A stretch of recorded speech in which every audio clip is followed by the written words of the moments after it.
오늘 우리가 함께 볼 하나님의 말씀은 다니엘 11장 2절부터 4절까지 말씀. 다니엘 11장 2절부터 4절까지 말씀 제가 봉독합니다.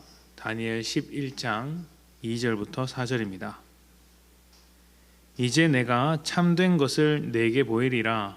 보라, 바사에서 또 새 왕들이 일어날 것이요 그 후의 넷째는 그들보다 심히 부요할 것이며 그가 그 부요함으로 강하여진 후에는 모든 사람을 충동하여 헬라 왕국을 칠 것이며 장차 한 능력 있는 왕이 일어나서 큰 권세로 다스리며 자기 마음대로 행하리라. 그러나 그가 강성할 때에 그의 나라가 갈라져 천하사방에 나누일 것이나 그의 자손에게로 돌아가지도 아니할 것이요 또 자기가 주장하던 권세대로도 되지 아니하리니 이는 그 나라가 뽑혀서 그 외의 다른 사람들에게로 돌아갈 것임이라. 아멘. 사람은 누구나 자기 인생이 의미가 있기를 바랍니다. 아무도 가치 없는 인생이 되기를 바라지는 않습니다. 누군가는 알아주기를 바라는 마음을 가지고 있죠.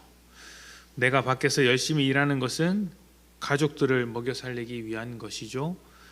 그런데 가족이 그 사실을 몰라주면 일하는 의미가 사라집니다. 누군가는 내가 하는 일의 의미를 알아주기를 바라는 마음을 모든 사람들이 가지고 있다는 것이죠.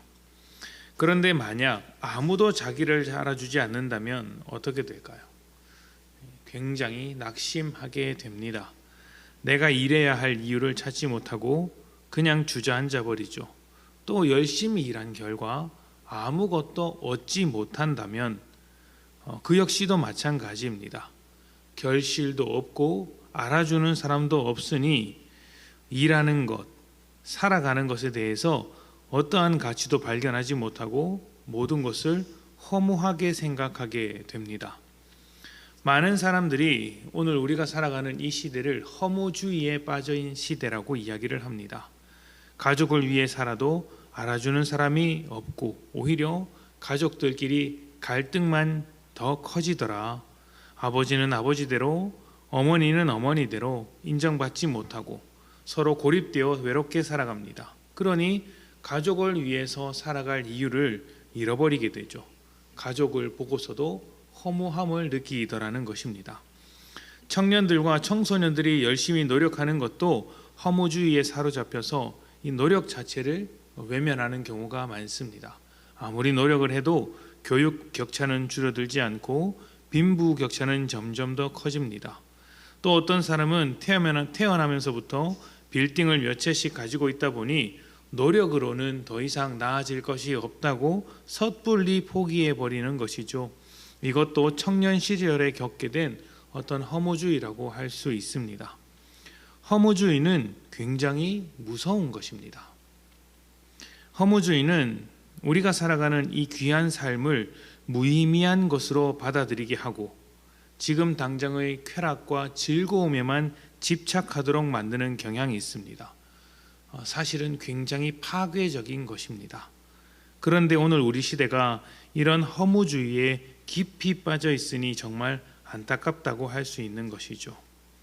사실 이 허무주의를 극복하기 위한 시도가 여러 번 있어 왔습니다. 삶의 의미를 찾기 위한 시도는 예전부터 지금에 이르기까지 계속 있어 왔던 것입니다. 지금도 그렇지만 과거부터 철학이나 종교, 정치, 심리학에 이르기까지 많은 사람들이 인생의 의미를 찾아보려고 도전했습니다. 오늘 수많은 사람들이 돈에 집착하는 것도 허무주의의 결과물로서 쾌락을 쫓아가기 때문인데 그마저도 허무주의를 극복하려는 어떤 움직임의 일부입니다. 그런데 극복하지 못하죠. 지금까지 그 어떤 것으로도 극복하지 못했고 돈으로도 권력으로도 극복하지 못했습니다. 특히 요 몇 년 동안은 돈의 무상함에 대해서 아주 진하게 경험하는 시대였다고 생각을 합니다. 수년 동안 부동산과 주식이 급등했다가 폭락을 했고 비트코인과 같은 폐해들이 나타나기 시작했습니다. 이로 인해서 빈부격차는 더 심해졌습니다. 믿었던 돈도 배신하였고 허무주의에서 벗어날 수 없었다는 것을 얻게 된 것이죠. 다니엘이 고통 가운데 본 환상이 바로 이런 모습들입니다. 수많은 제국들이 위용을 뽐내면서 나타납니다. 우리의 인생을 채워줄 것처럼 아주 강하게 일어납니다. 그러나 곧 얼마 지나지 않아 망하게 되고 사라지는 것이죠. 이 일이 한 번 일어나는 것이 아니라 수차례 수없이 반복됩니다.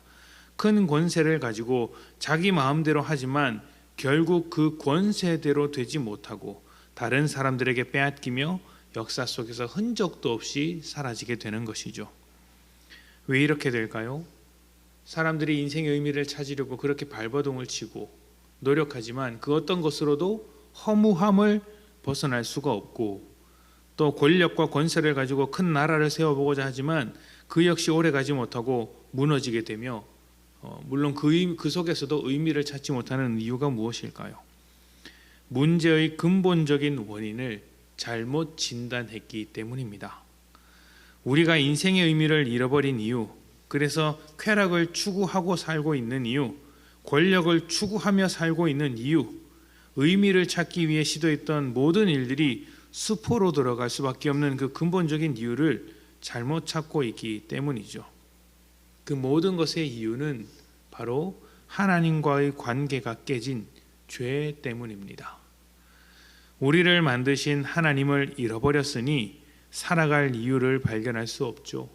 우리 존재의 의미도 발견할 수 없습니다. 그 의미를 사람이 스스로 만들어 보려고 열심히 노력해 왔지만 불가능했던 것입니다. 왜냐하면 하나님을 회복하지 않는 이상 그 어떤 의미도 새롭게 만들어낼 수 없기 때문이죠. 만든다고 해도, 내가 바로 저곳에 내 인생의 의미를 두겠다는 말을 해도 얼마 가지 않아서 금세 사라져 버리는 것이죠. 그러다 보니 그냥 지금 이 순간을 즐기자라는 것으로서 인생이 결정되는데, 문제는 그 즐거움도 얼마 가지 않아서 사라지게 되더라는 것입니다. 허무주의를 이기는 것은 하나님밖에 없습니다. 세상 그 어떤 것도 영원한 것이 없기 때문입니다. 하나님만이 영원하기에 하나님을 통해 변하지 않는 인생의 의미를 발견해낼 수 있습니다. 쾌락과 즐거움을 쫓아가더라도 그것은 잠깐입니다. 오래가지 않습니다. 그리고 쾌락에 집착하면 집착할수록, 즐거움으로만 자기 인생을 채우려고 하면 채울수록 스스로를 파괴하는 결과를 맞이하게 될 것입니다. 만약 여러분의 삶에 어떤 가치도, 어떤 의미도, 소망도, 기쁨도 없이 허무한 것뿐이고, 또 쫓아가는 것이 인생의 즐거움과 쾌락이라면, 또 쾌락을 주는 것에만 인생을 매달리고 있다면 지금 당장 그 삶을 멈추셔야 합니다. 그리고 눈을 들어 모든 것의 시작이시며 모든 생명의 출발 되신 하나님을 바라보십시오. 하나님을 바라볼 때 쾌락과 즐거움을 다 끊어내고 인생의 의미를 향해서만 살아가야 한다라는 그런 의미가 아닙니다. 즐거움도 하나님께서 주신 것이기 때문에 얼마든지 누릴 수 있죠. 그러나 그 즐거움의 성격이 달라지고 즐거움의 대상이 달라지며 사라지지 않는 영원한 기쁨을 새롭게 발견하게 된다라는 것입니다. 하나님이 우리의 새로운 소망, 새로운 의미가 되어서 우리 자체를 변화시켜 주시기 때문이죠. 여러분이 새로운 소망으로 새로운 의미를 가진 그런 인생이 되기를 축복합니다. 하나님을 통해서 변화된 인생이 되시고 새로운 오늘을 살아가시기를 소망합니다. 함께 기도합시다.